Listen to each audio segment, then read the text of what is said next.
राज्यात आगामी स्थानिक स्वराज्य संस्थांच्या निवडणुकांच्या पार्श्वभूमीवर सर्वच पक्ष कामाला लागले आहेत। दुसरीकडे मात्र सर्वच पक्षांमधील आउटगोइंग आणि इनकमिंग म्हणजेच पक्ष बदलांचे वारे जोराने वाहत आहेत। यातच आता अहिल्यानगरमध्ये शिवसेना ठाकरे गटाला मोठा धक्का बसलाय। कारण उद्धव ठाकरेंना पक्षफुटीच्या वेळी मोलाची साथ देणारे नेते माजी मंत्री शंकरराव गडाख यांनी ठाकरेंची साथ सोडली।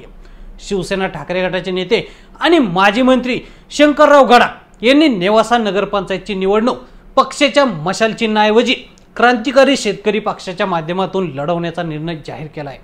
गडाख यांनी यापूर्वी 2017 मध्ये अपक्ष असताना क्रांतिकारी शेतकरी पक्षाच्या माध्यमातून निवडणूक लढवली होती।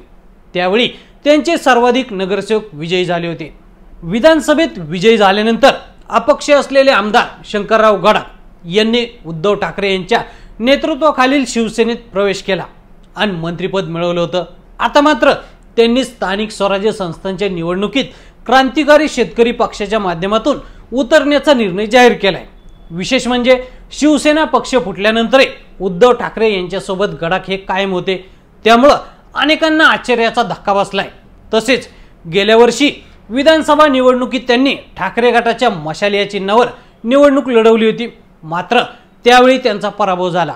तर त्यापूर्वी उद्धव ठाकरे मुख्यमंत्री असताना महाविकास आघाडी सरकारच्या काळात गडाख यांच्याकडे मृदा व जलसंधारण विभागाचं मंत्रिपद होतं। दरम्यान स्थानिक स्वराज्य संस्थांच्या निवडणुकाच्या तोंडावर पक्षबांधणी महत्त्वाची असताना ठाकरेंना मात्र अहिल्यानगरमधून हा मोठा धक्का असल्याचं बोललं जात आहे।